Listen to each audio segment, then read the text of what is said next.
Are we ending or are we starting? What are we doing? We're ending. Now you're ending. Okay. Tie a bow on this bad boy. We'll do our best. Please check out our website for prompts to spur your thinking around these. What? Why are you giving me the face? What are you doing?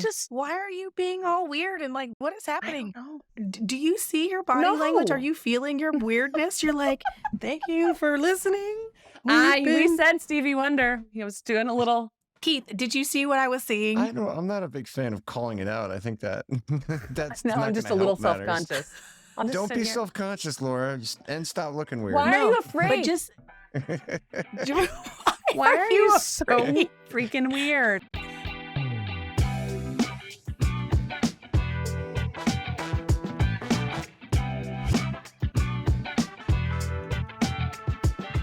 Welcome to Pushing Past Polite, where we talk about what matters and make the world more just. I'm Corey. I'm Laura. Keith. Hey, everybody. Is in the building He's today. with us. And we're so glad you're here. We got Keith. We got Keith. We got Keith. Oh, little rascals. I got $1. I got $1. I got a pickle. I got a pickle. Yes. That's what that's from. That song. Is it? Oh, okay, I got good. $1. I got $1. I got $1. Hey. Little buckwheat and the little rascals. Sure. Another cultural reference. I need to find a It's clip. like I kind of know that one, but not like that. I loved it. Mm-hmm. I loved it. All right. So let's talk sacred texts. So this term came from another podcast that I listened to, and I wasn't quite sure what that segment was going to be about, but it was this idea of, whether or not you have other literal holy or sacred texts in your lives. What are quotes that have meant a lot to you in your life, or a TV show or a movie or something that was very influential and something you keep coming back to because you love it, but also because there's something about it that resonates with you in a special way. So sacred texts, what do you think? For me, I'm a total nerd. And I know that people probably don't know that or think that about me, but I am like a complete nerd about these things. And so I have like movies, I have shows, I have books for pleasure, and then like books, like texts for learning that I go back to. And then music, of course. Tell me something. Right. And so like movies, I'm just going to go with 1980 to 1995 Eddie Murphy. He did it in that era, right? His stand-up was amazing. I could watch Delirious and Raw over and over again.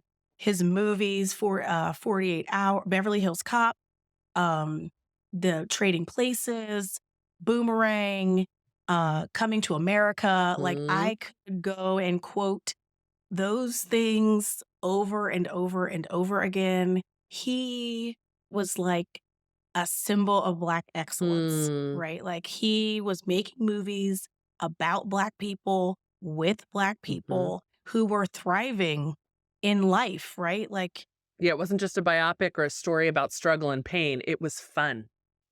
It was just regular people. They just happened to be Black, right? So, or they were royalty and that sort of thing. So Eddie Murphy is like definitely very high up there in kind of like forming perception of self, humor, of just like, this is just how it is. Like he presented a way of being for Black folks that resonated with me. And his versatility, like he was like 8 characters in Coming to America. He was so many people in that movie. Well, I don't think I realized that. And see, again, I was in a bubble of weird conservative stuff, so I don't have a lot of references for this same era. But I remember later in what was the movie where he dressed up as the larger woman, not the Medea movies. There was something in between. Oh, the Nutty Professor? Nutty Professor. Was it Nutty Professor? It must have been. There was something else. He was a whole bunch of characters in that too. Yes. Yeah. No, definite versatility for sure. Yeah, like, I mean, unreal. I really liked Trading Places was one of my favorite movies. I'm not in this to my he's list. really good at playing like a street level thug and then coming up as a wealthy businessman. can play so many different characters. Yes. Well. Yeah. Okay, I'm adding that to my must-see list. Is that something I can watch with my family? How are you feeling, Billy Ray? Trading Places, probably Trading Places, I would say no. Boomerang, I would probably say no. I probably should have been watching them when I was watching them. So actually, I was going to ask you that. Did your parents introduce him because he was a role model of sorts and super talented? Or was this you being like, don't tell mom and dad we're going to watch this show? No. Like, I was at the movie theater with my parents watching Boomerang. I don't think that they always knew kind of like, you know, they were like covering my eyes. Yes. Well, there was no Googling and reading the review ahead of time. Yeah. So it was like we were at the movie theater in 92 or 93 or whenever that was. I love it. And then Harry Potter, like I was that person who read all the books. And then every time a movie would come out, I would read all the books that led up to that movie, including the book for that movie. And then I would go see the movie. And then I would do like a whole critique session with my friends about like what parts of this were like the movie and they weren't like the book. And which parts, you know, like that. I still watch all the Harry Potter movies in like the winter months. Feels right. And then like we had a tradition in my family where we would go to see the Lord of the Rings at Christmas when they were first coming out. And we would They're go so long. They're so long. And this was like before all those movie theaters with like food and beverages were like popular. Yeah. So there was like this one theater in LA that we would go to in Hollywood. And like you had to buy your seats, like reserve your seats. So like those movies we would go and see. And I even rewatched those movies. Wow. I finished them. I can say I've checked that box. I'll never do it again. I literally busted my ass. I slipped down a set of brick icy. Wait, what? No, I slipped down a set of brick icy steps one winter. And I literally just sat in a donut for the longest time because everything hurt. I couldn't sit on the couch. Like I busted my ass so bad. Yeah. And I watched all the Lord of the Rings movies and then was like, never again. Thank you. And I get it. And Mordor and Gollum and all the things. No more. No more. Have mercy on me. Sex in the City. I remember being in college working for the resident housing office. I worked there during the school year, but I was there for the summer. And so during the summer, there's like one RHO that's like on call and someone has to be there basically all night. I had a portable DVD player. Yeah, you did. And I don't even think it was mine, but I was watching it. And I watched all of Sex and the City. And then when they rebooted it with the movies first, right? Just like, well, I didn't watch the movies. I didn't care about them that much. And just like that, I've been watching that too. I have them all recorded. And I used to like totally have style influence from that. Sarah Jessica Parker or someone else? Or all of them? All of them, really, right? Like, it's like every one of those could be a part of your personality. And depending on how you're feeling, you could be a Charlotte, a Samantha. More a Charlotte, more a Carrie, more Samantha. Yeah. So those are a few of mine. I still need to watch them. When the reboot came out, I was interested and I said, I need the backstory. So I have them recorded on my DVR and every once in a while I'll go through a couple. They're so fast when you have them on DVR with no commercials. It's like 22 minutes. And get through a couple of them in a night. Keith, were you into Sex in the City? No. Sorry. You were not the target demographic. I'm a big HBO fan, but no, I'm not. Lord of the Rings? I love Lord of the Rings. Yeah. I was a big fan. We went and saw it midnight when they came out. We were those guys. That was me for Harry Potter. I was sitting home with my busted ass and a donut. Even as a fan, I wouldn't recommend watching all of them in succession. You got to space those dudes out. You have to. Yeah. For sure. It's a lot. It's a lot of elves and golems and yeah. Okay, big formative movie for me. Two of them in particular, or a movie and a show come to mind. The movie was Father of the Bride. Oh, for sure, definitely. Steve Martin and Martin Short are just a good combo. Any way you can get all them. The time. All the time. And then there was the second one, of course, when the daughter's not getting married. Now daughter's having a baby and Steve Martin is now having a baby with his wife. And I could quote most of the movie to you if I listen to a line and I'm not in the room, I could tell you what the visual is on the screen. Yeah. I've watched them so many times. And I think it really comes down to probably the dynamics in my house and that my dad and I were kind of a team. My mom and my sister were kind of a team. And my dad and I were kind of a team. Not that that's wise. But I had all of these hopes and dreams around a wedding day. I think because of that movie and that connection with Daddy and all. So sweet. Now, when the actual wedding day came, my wedding day was beautiful, but my dad was so focused on, okay, step to the right, like, controlling everything to make sure it looked perfect. There was nothing sweet and romantic about it from that angle, but. Like, I'm drawn to the hot dog bun scene. Hot dog buns? Oh, the pass the Bosnick? No, but when he's at the grocery store and he's like, why is there 8 hot dogs in a package, but there's only, or whatever, 6 hot buns dogs or and 6 in a package, 8 buns. So and he's like, going. That's funny. That's a minor scene, and that's so funny that stuck with you. That's like, because I have felt that kind of, me and capitalism and commercialism, like this is just, they're just trying to get you. It is a racket. And I feel like I rewatched it like within the last 5 or 6 years. And that scene was like, yes.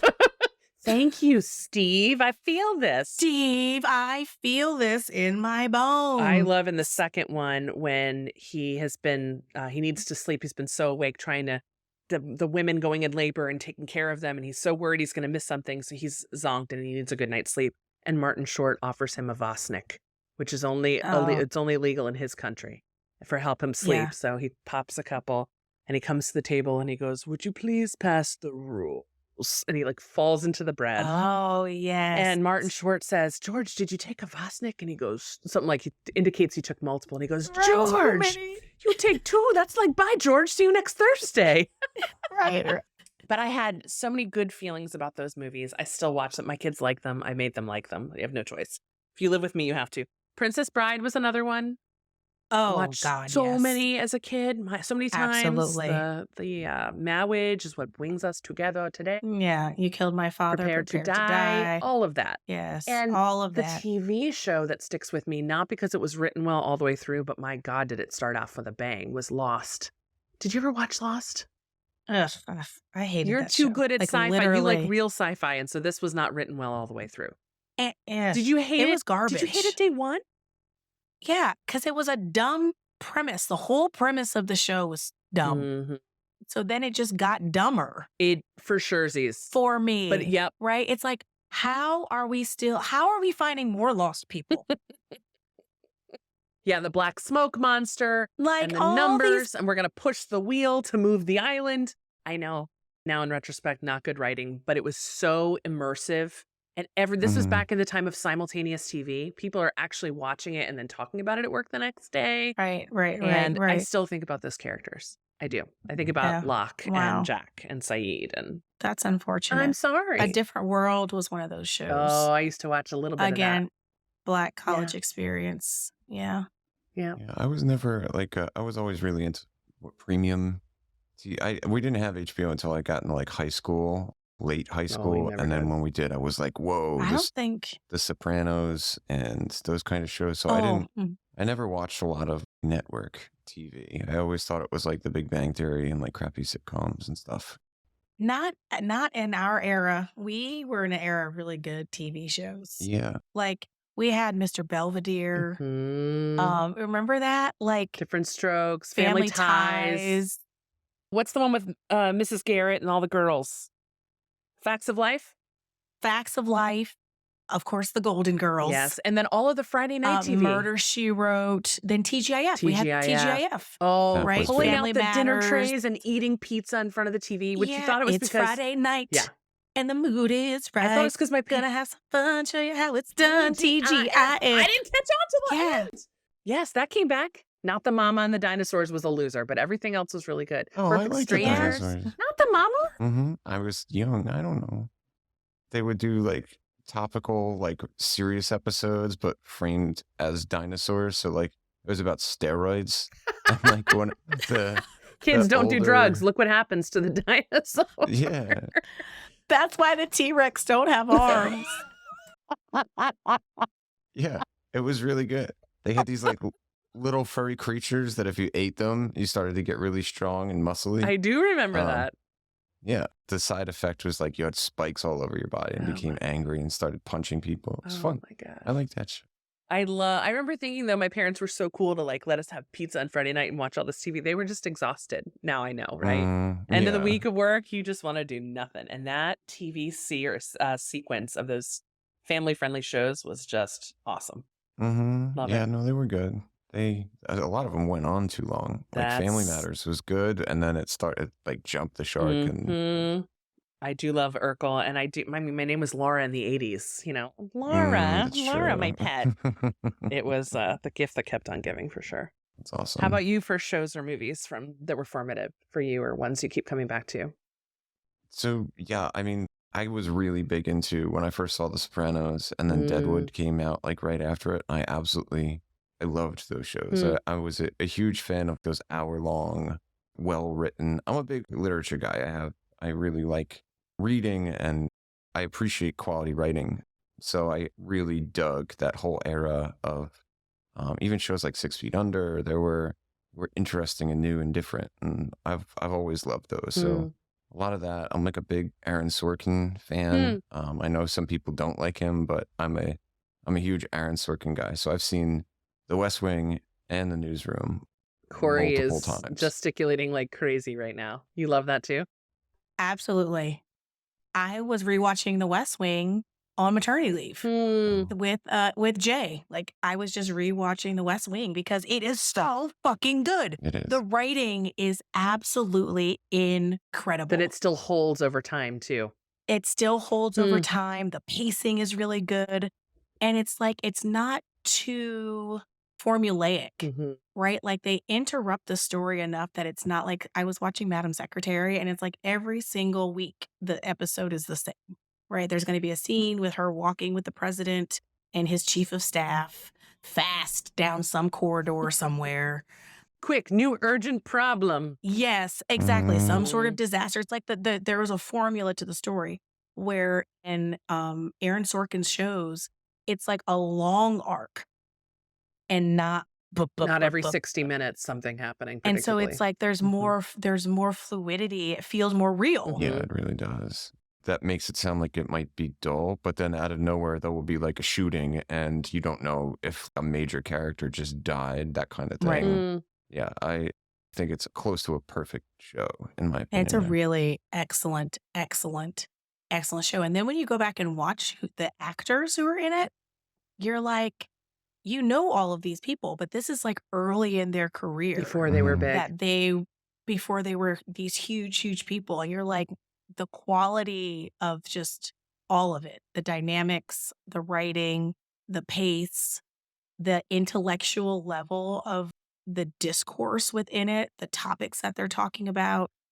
Very, very well done show. I'd say the one thing that doesn't hold up is the actual portrayal of those people. It makes you very optimistic, and you're like, man, I really hope our government is like this. And then you look at it now and you're like, oh my God. What's that show? House of Cards is what it's like. Oh, that I turned off. I was not, and it was too cynical. The thought of these transactions happening this way, I feel like that's much more it accurate. Probably is, and I don't want to know. I think it's not even that calculated, though. I think it's just a lot of idiots who are making decisions for the absolute most selfish reasons possible. Nobody's sitting around debating the ethics and the long-term ramifications of if we do this or if we do that. No.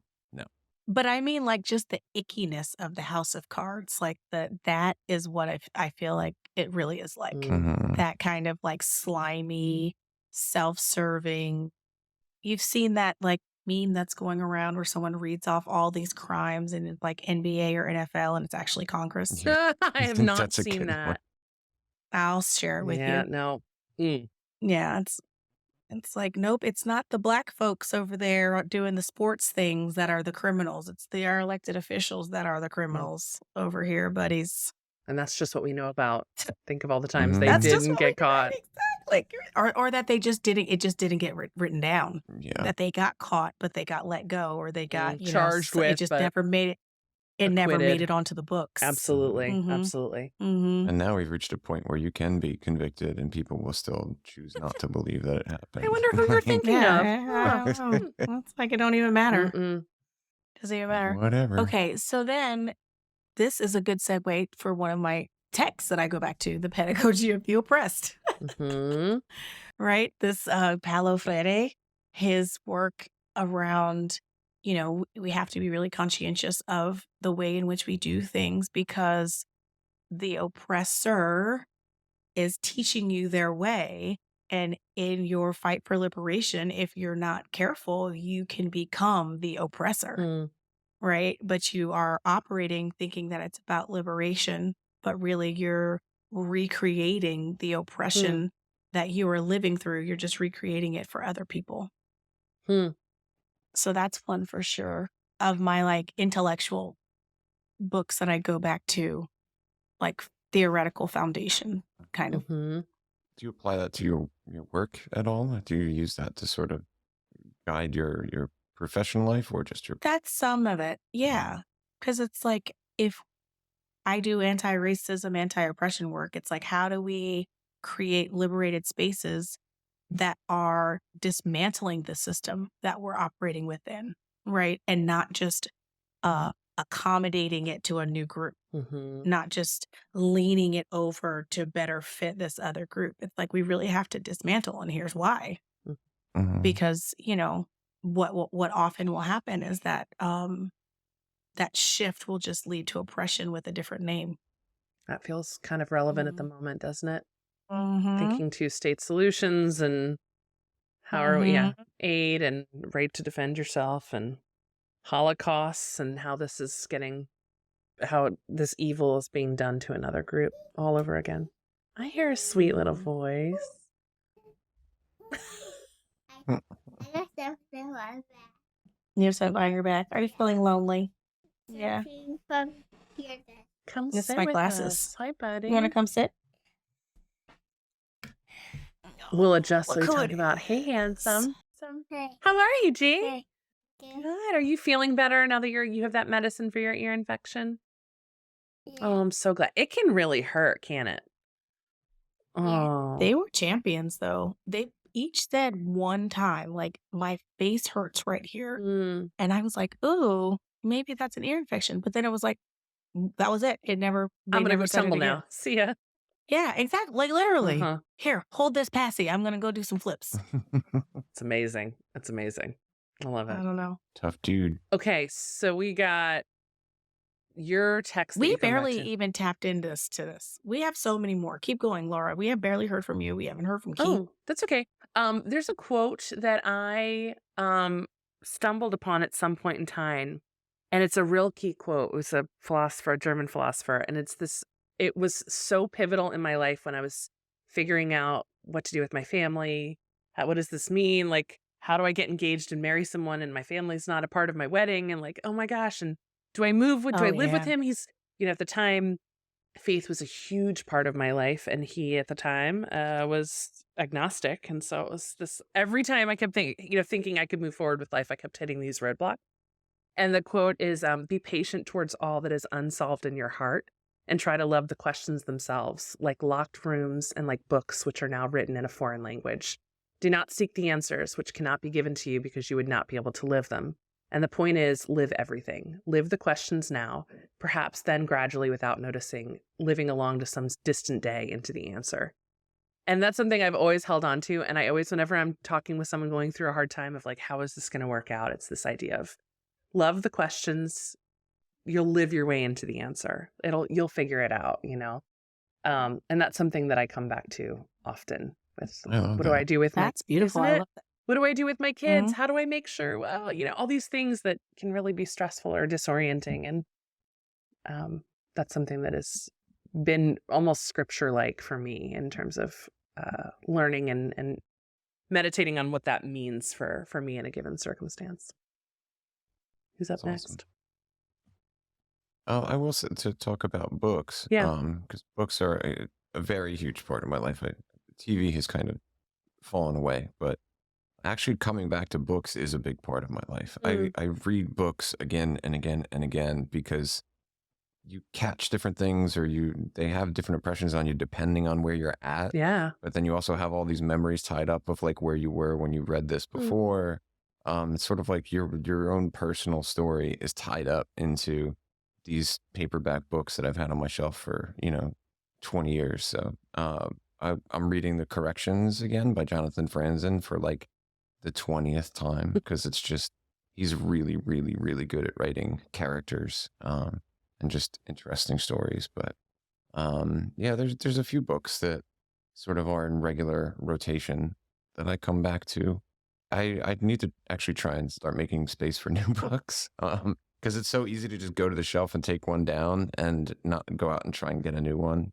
I need to work on that. I'm the exact opposite. This is so interesting because both of you talk about returning to books over and over again, and I don't. In my mind, it's a check the box and not like there's more out there for me to learn and grow and know. Most of what I read, I will say, is nonfiction too. So I don't read a ton of fiction or a ton of, these of story. It's more of to learn. And so I always have this, okay, what else can I glean? And I don't know that I've ever come back and reread a book, but that might be a good practice too. Like you're saying, how the text kind of interweaves with your story and being able to connect with your past self through reading a book again. Never thought about that. Yeah. Today, years old. Like there's actual stains from if I was eating something 10 years ago while I was reading this book. Like, oh, what is that, pizza? Ravioli. Also, like noticing things that you didn't notice before because you've had different experiences, like you start like, oh, wow, I didn't think about that this could mean this. Mm-hmm. Or I didn't relate to that character because I was never at that point in life. Those sort of things. Yeah. Y'all are going to make me go back to my bookshelf.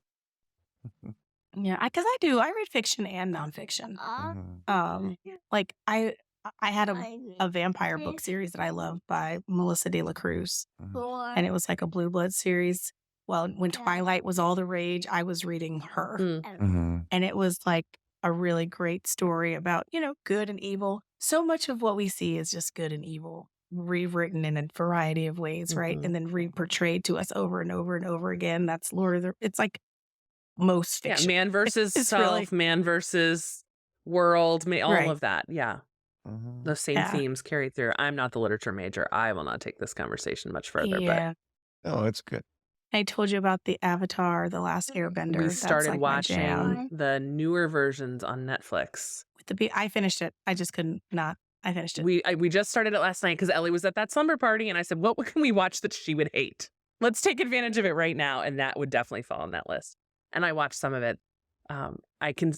It has you all over it with the sci-fi and the symbolism and in the same way you could rewatch Lord of the Rings. I could see how this would be among your sacred texts, and you can also see why I left early and went and watched Love is Blind in the other room. Yes. I did love the clip you sent me of Love is Blind, though, of the mom and dad talking.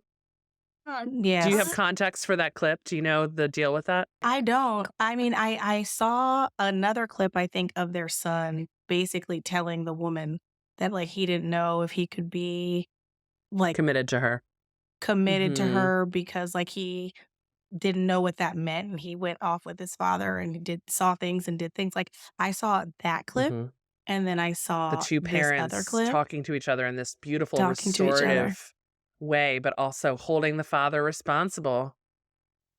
But that's just like so exhausting for Black women all the fucking time. Like, they're divorced and she's still trying to make him be better, still trying to help him be honorable, still trying to help him own his own bullshit so that stuff doesn't seep into the marriage of their son. Because she loves her boy, she did that for sure.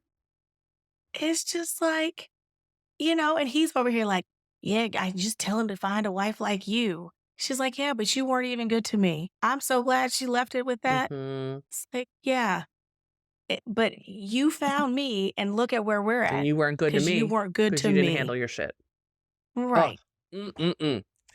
Season 6. Let me know if anybody else wants to talk about it. Corey, that's about her contribution. Thank you, ma'am. I'll take that clip and run with it. But it was... You're welcome. Something else. Okay, so we've got books, we've got movies. How about music? Oh, Michael Jackson. Like, I can't do anything without Michael Jackson in my life. Stevie Wonder. Yes. Come on. Like, now we have a record player in my house. Ooh. Pull out some old vinyl. We went to Daniel's mom's house and she gave us a whole bunch of records. Awesome. Like, It's amazing. And we've been buying them. Billy Joel has a special place in my heart. Bruce Springsteen's been creeping up in there. Phil Collins too. He's a Oh fave yeah, for Phil me. Collins. Oh yeah. Somehow it came on. Alexa was playing some playlist, and Something Happened on the Way to Heaven played, and it's just like you're saying with books, right? Transported to being a young person and learning that song and playing it over and over. Probably rewind, trying to find the beginning point of that song on the cassette. It was awesome, and I've been listening to it several times this week since, because it was just such a cool time machine moment, Oh, yeah. Music's really good at that. And I absolutely love Phil Collins. I was a drummer, and I idolized drummers who sang. Yes. So like Phil Collins and Don Henley was big for me growing up too. Henley, love those guys. you were a drummer? Yeah. I've done a deep dive on the socials. I knew this. Oh, I'm not a weird stalker. I'm weird. Ask questions. I like to get so the reason I'm not on Facebook is that you don't want people to have the deep dive. It wasn't even that for me. I felt like I had more relationships with people that I didn't actually have relationships with. It gave you this false sense of knowing people. This false sense of knowing people. I get that. And I just was like, I don't like that. Like my parents would have interactions with people who I went to high school with because a lot of people stayed in the area. And oh yeah, I know that she did blah, blah, blah, blah, blah. Yeah, I know that she was doing blah, blah, blah, blah, blah. But I didn't know because she told me. I knew because it was posted on Facebook. And they're also not on Facebook. So they don't have like a good sense of like what that information stream is like.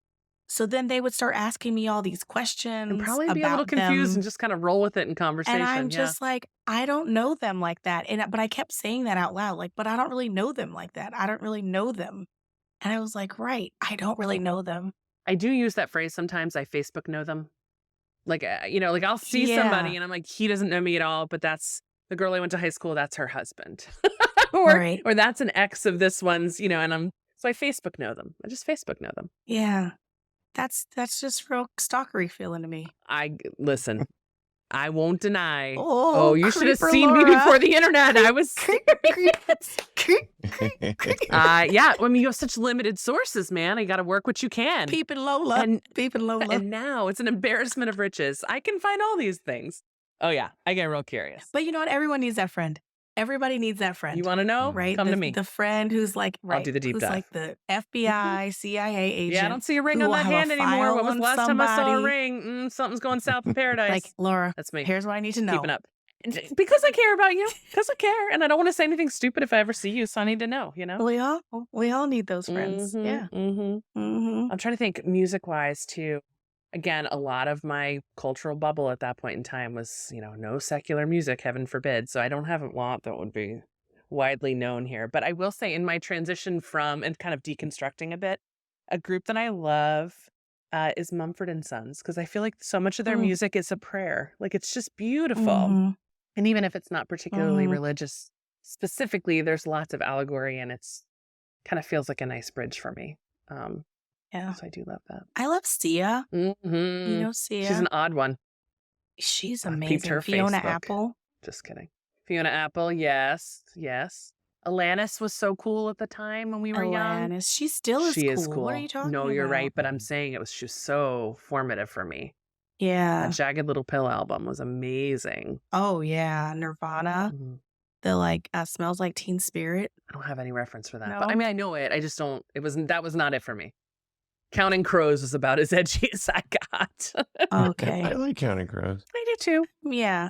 Sublime. That we don't practice Santeria.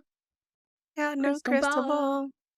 That is my stuff. Every car that you got into to go somewhere in the suburbs back in high school, everybody was playing Sublime. How about some Dave Matthews, the Crash Into Me song?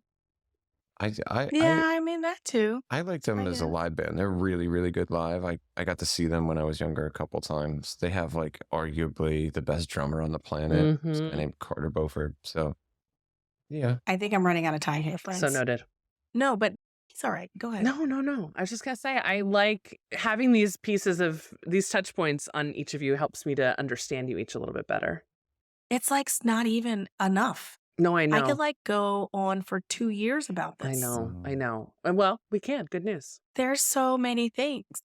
It's like the Cosby Show. Yes. You the know? hands in the face. All the different, every Rudy season they coming had a down new the stairs opening. and then doing the lip sync. Everyone thought I was Rudy when I was a little girl.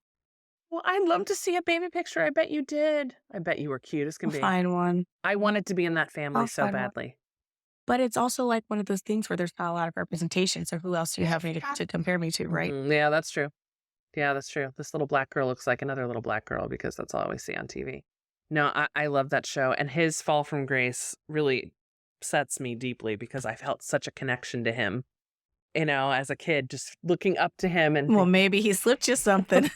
No, this is my own thinking, I promise. But did they ever have sleepovers on the Cosby Show? Right. We should go back and find that. You guys, it's too soon. It's too soon. I can't laugh. But still, I'm just saying, like that was definitely one of those shows that was like formative. Yes, the Cosby Show. Yes, seeing like black professionals, same kind of thing with Eddie Murphy movies. It's like that, those two things reinforcing each other, like on the big screen, on the small screen, those two things reinforcing each other. Well, and now that I think about it, it's not just the act, and maybe you're already saying this, maybe I'm just slow, which is entirely possible. But the Huxtables, it wasn't just that they were actors on a big screen, but they were also portraying professional. You had a doctor and a lawyer, right? So doubly influential in terms of representation. Yeah. You're like, that's totally and what they were I was also saying. Exactly. That's it. The kind of thing that you might expect to see in a white family on TV and not blink an eye at it. Well, but even as a little white girl, thinking about a black doctor and a black lawyer was, perspective opening for me, for sure. For sure. I related to, who's the other sister? Not Rudy. Not the one who's, not Sandra, Benet. Vanessa. Not Benet. Not Sandra. Vanessa. And Vanessa. Which one? Where in the order? The middle one. The middle girl. That was more Vanessa. me. Kind of bossy and like whiny. And I don't know why, but for whatever reason, I saw myself as that in the family. And I'm sorry for that, but it's just true. I do love a Rudy. Vanessa. You were the baby of your family too. I can see that. I was. That's fun. And there's like totally episodes I go back to. Also Prince, when it comes to music, really quick. Prince. Can we just he was a genius, man. Innovating and pushing envelopes and way. Like, come on. Yeah. And listening to the words of his songs again now as an adult, just like going back to the books, right? Like, if I gave you diamonds and pearls, would you be a happy boy or girl? If I could, I would give you the world, but all I can do is just offer you my love. Come on, that shit is deep. Beautiful. Did you ever see the Super Bowl performance where he played Purple Rain in the rain? In the rain, incredible. That was fire. Incredible. Best performances I've ever seen. Oh my gosh, that was good. Fire. And his vocal range was insane. Yes. Because he sang so high his falsetto was a lot, incredible. But he had a very deep voice. And then even his portfolio, that was why, seeing him perform live, so he actually got to see him sing songs that are his songs that other artists sing, right? Like, his portfolio was crazy. He was all about supporting artists and owning their own music and not that's the whole formerly known as and all that kind of stuff. Yeah, he was an advocate.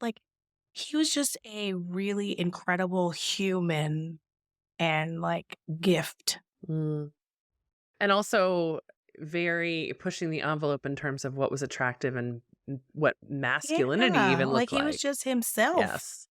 Right. Yeah, he's one. The Eagles too, I can't be mad at the Eagles and their music. That's just feels, I don't know, something about the Eagles music, the Hotel California. That, and then, but just it has a home feeling. There's I don't know, there's some folkiness to it a little bit, some bluesy in it a little bit. You get that islandy beach vibe in some of their music. I don't know. It just has Keith is picking up what I'm putting down. He's smiling every time I talk about the elements. I told her about my love for Don Henley, and it brought me. I actually heard Don Henley first, and then went back and listened to the Eagles. Who sings? This is End of the Innocence. Is that Don Henley? Yep. Okay. That's him. I love that song. He's got an album called End of the Innocence that has that and a few other, like New York Minute is an incredible song. I love that one so much. I'm giving myself homework, you guys. I have a lot of culture to catch up on. I need to go read. Yeah.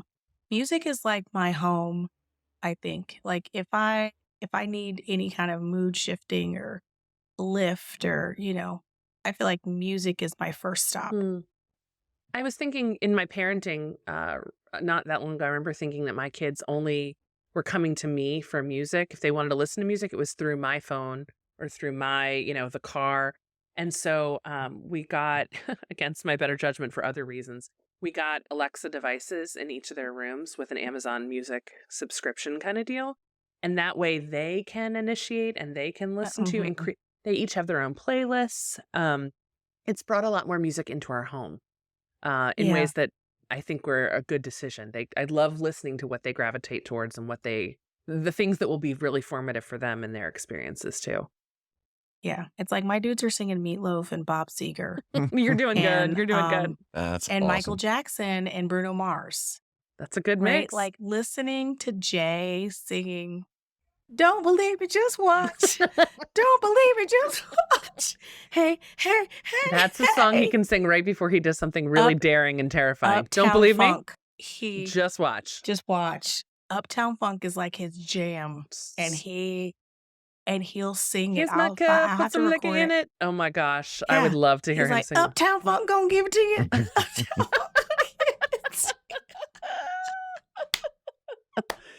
I'm not somebody I would really classify as being terribly artsy, and yet I think about all the ways that these different forms of art enrich our lives and make it better. The music, the literature, the performance art, all of it, the movies, the storytelling. It's a reminder to me to make sure that that's a balanced part. You hear a lot about the emphasis on STEM, and all of that's great too, but this ability to understand yourself and communicate your story in that way, I think is really cool. It was something I wish I had leaned into a little bit more when I was younger. Yeah, I got to teach it, which was awesome. Right? I was a performing arts minor, an English major. I taught English, acting, drama, whatever, right? And we integrated. We were in the Star Academy at the school I taught at. And so it was all visual and performing arts was integrated into every subject. So, and I had students from UCLA in my class who were in the art and architecture school who were supporting the learning. And so I feel like that was one of the best gifts for our students. Absolutely. That opportunity to story tell in a different way. Like my 10th grade class rewrote Macbeth, and they had to recontextualize it, put it in a different setting, put it in a different time period. And each group wrote a different act. Oh, that's an awesome assignment. That's awesome. And then we recorded it. And did it cohesively make sense, even though the setting would shift each time? Yeah, it made sense. Yeah. I love it. Yeah. Yeah. It was so cool. But it was the arts. I'm with you. It was just I feel like one of the reasons there is an attack on the arts is because it helps people to think critically. Right? Because it's forms of expression. It's forms of releasing parts of your being that are often suppressed on purpose. And so in doing that, there's a freedom in your thought, in your movement, in your behavior, in your speech. And that for people who want to control other people, that's scary. And it's a form of connection too, right? It's a form of connection. Yeah. It helps sort of get past this isolationist feeling that we can have sometimes where I'm weird, I'm crazy, I'm going through this completely alone. And then boom, you find a book or a TV show or Prince is singing about it. And all of a sudden oh no, wait, this is a lot more universal. Which is why representation is so important in books, and we should not be banning them even if they don't jive with what you think. Oh my gosh, sorry, little soapbox moment. 100%. That's what my soapbox is, the AI stuff, which really bothers me. There's a lot of people who, the AI pioneers, these guys who are running open AI, and even Elon Musk, they're giving these talks and they're predicting that books written by people, it's going to be like a niche product in the future. They honestly see it as if you wanted to get a book that's written by somebody, you could, but it's going to be at some special vintage store where you pay a lot of money. And they really think that robots are going to be writing and creating all of these things, and they're missing the entire point of it. It's not the soul, the human to sell. experience it comes from you. Yes. Yeah, when you lose the fact that like this was written or performed or created by somebody else out there, it's not going to have the same impact. What was that movie? Wasn't there a movie called Her? Yes. With Scarlett Johansson? 10 years ago-ish. But it was like they were writing greeting cards, right? And handwritten greeting cards. Handwritten. That's made me think of this, right? It was like the stories on the greeting cards were made up, but they were writing handwritten greeting cards to build that connection because he's in a full relationship with this AI device in his house and in his ear, right? It worries me. Aside from just the personal aspect, you look at some of the things that we talked about today. They've had an impact on the broader world. They've changed culture. Yeah. When we talk about the Cosby Show changed a lot of white people's opinions on their black neighbors. And that stuff is real. It's not overblown. A lot of the biggest strides that we've seen in this country, look at Jackie Robinson, did so much for white people's understanding and their changing viewpoints on black people. And he was a baseball player, right? He wasn't a politician. He wasn't some great historical figure. He played baseball and he ended up helping to change the world. So I think we need to respect that just because it's a show or a podcast or a book doesn't mean it can't change the world, because they do it all the time. Yeah. Yeah, that you mentioned earlier about connection, and that's one component, but then also that inspiration level, right? Where not only is it, oh yes, I connect with this, but now this has informed who I am, the way I see the world, and the way that I'm going to take action moving forward is a really powerful dimension. Another reason why folks would want to control or censor. It's also connection across difference, right? It's like you look around at a Dave Matthews concert or a Eagles concert or a Stevie Wonder concert, and you look around and see people from all different backgrounds and walks of life. And we're all there connecting across these differences for the music. Common synchronous experience that touches your soul. Yeah. Or the movie movie theater we're all sitting in. Or, whatever it is, whatever the art piece is, the gallery that the Louvre we're all strolling through and admiring the stolen art and such. Like wherever the art gallery or the display is, people are drawn to it. And they're not like, oh, well, this isn't for me, because it's like your body feels it, your heart feels it, you have a soul, and you're pulled to it. And the differences of those people who are standing next to you really just disappear because you guys are all in that moment together, in that song, in those chords, in that reading or whatever together. Yeah. And this is why AI will never be able to do that. Yeah. Because the soul part matters. Absolutely. We were watching some Transformer movie, and Optimus Prime, he's amazing. He just continues to live forever. And he was fighting somebody and he stabbed the other robot. And he was like, oh, you don't have a soul, right? Like, so if you don't have a soul, then you don't have that like heartbeat of compass, that thing that connects, the thing that propels the connection. It's the soul that is connecting with other souls through the art. And so if there's no soul behind it, then that point of connection, it doesn't exist. And so the fact that people think it's just words on paper means that they really don't understand how this kind of connection works. Yeah. They're just reducing these things to products. Commodification. And that's how they see it. They see a book as like a product that's going to sell this many copies. And if you can reduce your costs, but that's how they think. And it sucks that most of these big tech billionaires aren't the kind of people that would sit around and talk for an hour about a book or a TV show. The leaders of this world at the moment, there's a fundamental lack of appreciation for humanity. And it bothers me. Oh, see that in politics, see that everywhere. Absolutely. You see it everywhere. Absolutely. And I do wonder, again, assuming the world holds long enough for this to happen, as generations are coming up, ours and those behind us, the recognition of that, the way we've taught these generations about social emotional learning and connection and empathy, will that change? Have we done enough? Is it not too little too late to change the course of these things, to run businesses equitably and humanely, to think about things beyond just the bottom line and the products? It's never too late. It might be too little. That's right. It's like to shift to a space of being more humane and kind and in touch with your humanity. And in touch with your humanity. It's never too late for that.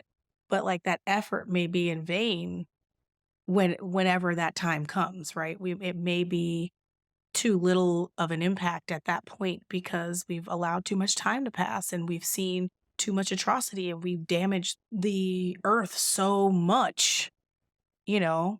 Constant bombing can't be good for the earth. You know what I'm saying? Like all these plastics everywhere aren't good for the earth. And all these broken people that are in the crosshairs of these conflicts. Broken people aren't good for the heart of the earth. Like this, so it may happen and that would be wonderful, but it might be too little there wouldn't be enough room left to kind of make the shift that is required really right now. I wish I had something optimistic. But I got nothing. Well, I would say that this is why we keep talking, we keep reflecting, we keep reading to help us to better investigate ourselves and see the experiences of others. We keep that's why we have these texts, these sacred texts. That's to me, right? It's like to keep growing, to keep reassessing ourselves, to keep seeing other examples, to keep pushing and challenging ourselves and those around us, broadening our own toolboxes so that the conversation that I wouldn't have with somebody on Tuesday, I feel more equipped to have with them on Thursday. Because we need to be talking about this. We need to be making these connections. We need to be pushing. And so having these sacred texts are how we take care of ourselves because the work is hard. It doesn't end. And so being able to go back to stuff you can laugh to and cry with and feel, really feel your humanity is necessary if we want to achieve this place where people are moving more within their humanity and less in greed and selfishness. And the windows and doors, or the windows and mirrors idea, right? That we can see they give us perspective on the world and different perspectives than we normally hold. And it's also the mirror aspect of holding up a mirror and reflecting on who we are. How do we measure against? What do we want to be more like? What do we want to be less like? How do we want to distance ourselves from things that don't serve us? And so engaging with the arts helps us to do that. I think there's also having access to these texts. You made a list, right? You made a list of things you want to check out. Why did you make that list, Laura? Because I want to be growing and learning and expanding my perspective. Yeah. And connect with your friends. Yeah. And then if we talk about I want to get the joke. I want to get the joke. But that's part of it, right? It's you're hearing, you want to be able to connect, literally. You wrote a list of things so that we can connect. Yes. And so I understand you better, not just so I get the joke. Right. But that's what art can be. It's like a tool. It's a catalyst. It's an entry point. It's an opportunity. It's an invitation. You can take 20 minutes to watch the Sex and the City and decide oh yeah, I could see how she's into this. I see pieces of Corey in here. Or even the story you keep coming back to we do our Big Fat Greek Wedding connections all the time, but you did the one about Gloria and Cam cooking in the kitchen together. Yeah. And I watched that scene with new eyes and I'm picturing, now I understand what you were seeing. I'm seeing through your mind's eye because of you sharing that as an analogy for me to understand. Mm-hmm. Yeah. Yeah. So I love this for us. I do too. Well, thanks for chatting today. I know your friend is looking to play with you with Thanos or something in the other room. I know. He is. My sweet baby. Well, you know what? This has been fun. Okay. We've had a good time. Through the decades, talking through the... and getting to know each other a little bit. Yes. In a better way. So I enjoyed this conversation. Hopefully other people will be able to have similar conversations. Use this as inspiration to have similar conversations with their friends in their trusted spaces. Spaceships. In your trusted spaceships. You probably should. In your trusted spaces. Because maybe the Earth is burned and all the more reason to talk about humanity. No.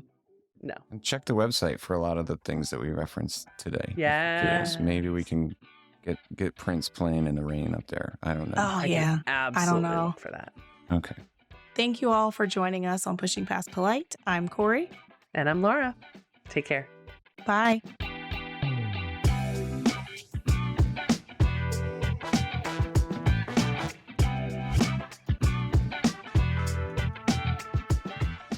Thanks for listening to Pushing Past Polite.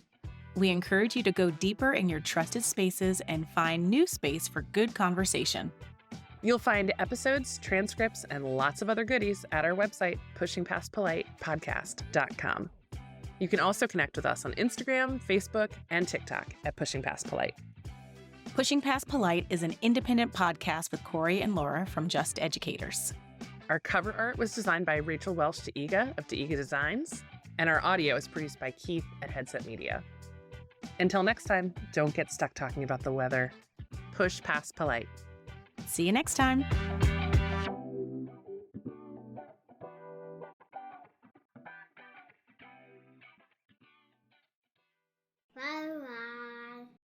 Jay, you did perfect.